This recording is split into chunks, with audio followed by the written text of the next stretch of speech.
Good afternoon, everyone. It's Mr. Kong again, and today we're going to take a look at some more complicated functions that have domain restrictions. Hopefully by now that you get a little bit better understanding of what domain is and what type of restrictions we have.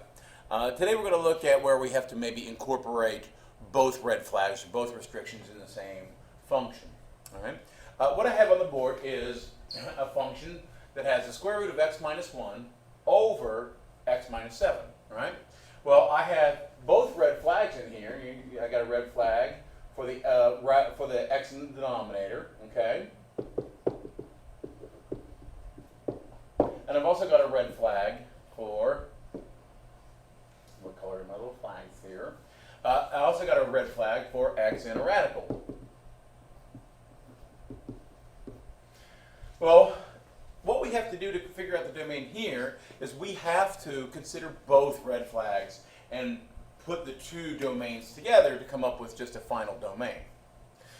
Now, because there's more than one problem here, we're going to use a little bit of algebra to help break this down into its more simple components, and then we're going to use a number line to help illustrate what's going on. So here's what we're going to do. The first thing we're going to do is I'm going to talk about the first red flag, x in the denominator. Yesterday we said that if you have an x in the denominator, well, the denominator can't equal 0, so you just set the whole bottom equal to 0, not equal to 0, and you solve. In this first case, you get x can't be 7, okay?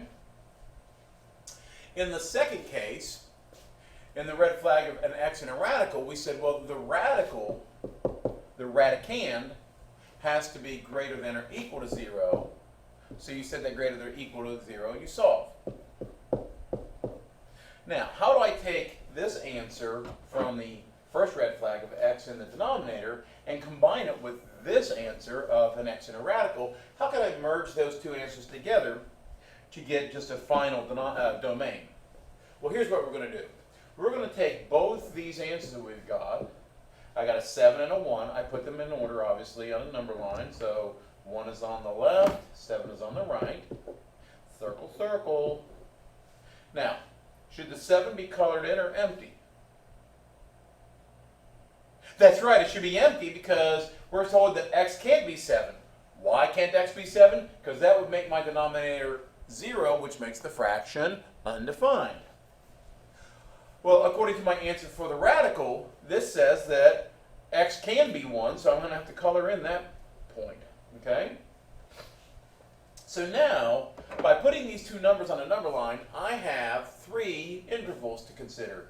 The one to the left of 1, the interval between 1 and 7, and the interval to the right of 7. I want to know which, if any, of these intervals will satisfy both my red flags. So all I'm going to do is I'm going to actually take a test number in each interval, and I'm going to test which ones work. So in this interval to the left of 1, I'm going to pick the number 0. I'm going to put 0 into the original function and see if I get any bad answers or restrictions on my answer that wouldn't produce a y. Well, if I plug in 0 for x in the top, I get 0 minus 1 over 0 minus 7 on the bottom. Well, wait a minute, that gives me the square root of negative 1 over negative 7. I can't square root negatives, that's the no-no, so I know that this is a bad area. Now I'm going to test a number in that middle interval. I'm going to try a number like, say, 2. If I plug a 2 in for x in the top and the bottom, I get the square root of 2 minus 1 over 2 minus 7, which gives me the square root of 1 over negative 5. Now notice I don't really even care what the answer is. I just want to make sure that I don't get any of those dangerous ideas like a 0 in the denominator, which I don't. This is okay. And I don't get any negatives inside of a square root, which is okay as well. Because when I plug a 2 in this interval, because 2 works, this whole interval will work. So I know that now the shaded region from 1 to 7 will be good.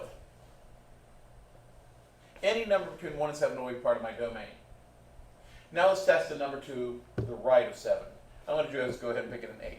And again, all I really care about is, do I get a negative inside of a radical, or do I get a 0 in the denominator? Well, if I plug in an 8, I would get the square root of 8 minus 1 over 8 minus 7. Without even doing the actual math, I know that this guy is not 0, so he's okay. And I realize that this guy's positive, so he's okay.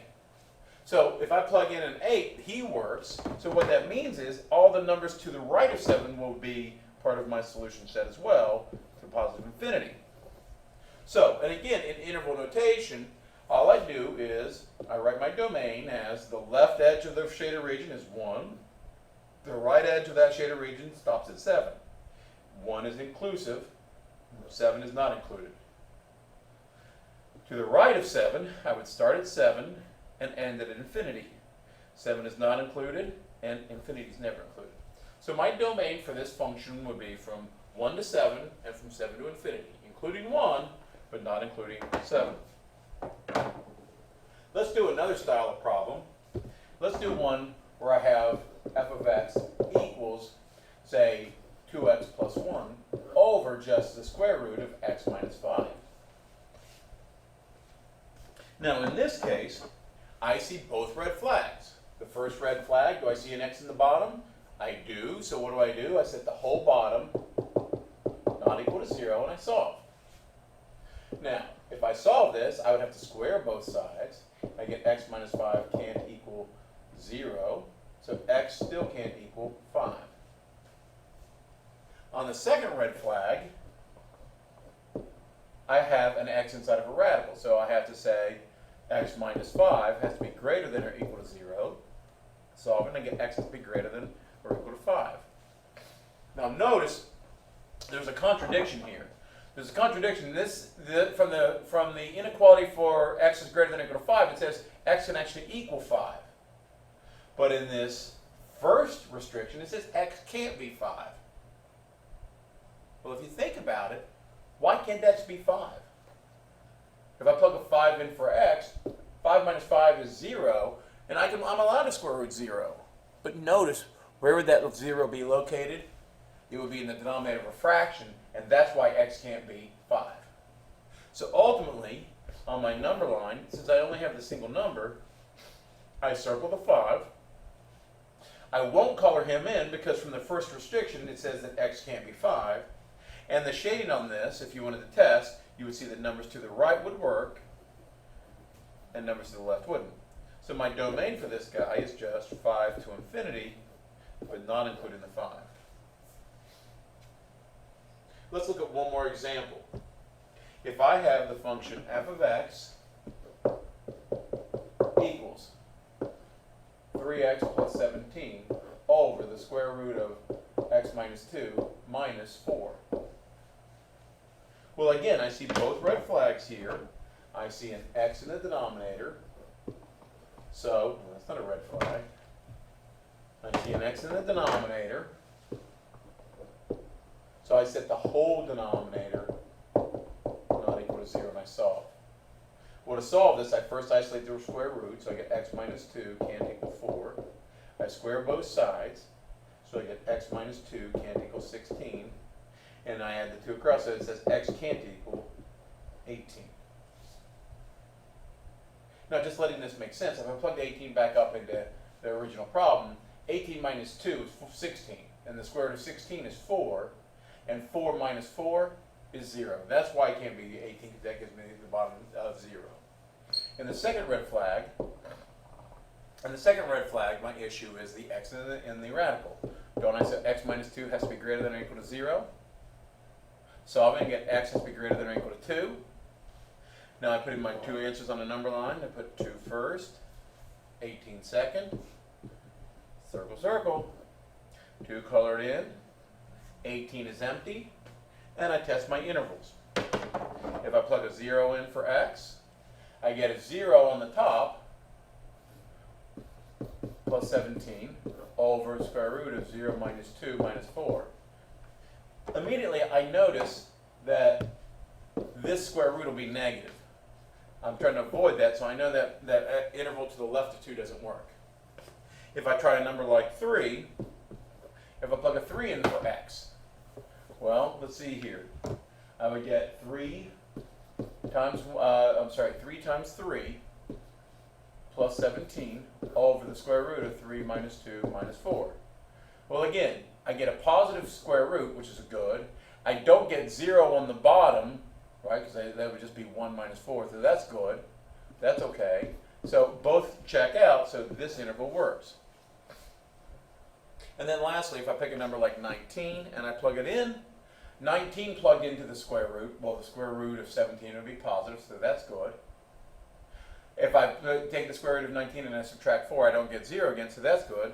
So my domain in this case would be 2 to 18. I have to skip over 18, and then I go from 18 to infinity.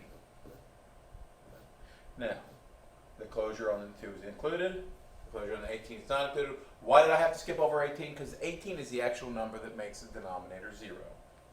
All right, folks. This is how you would handle more complicated examples of domain.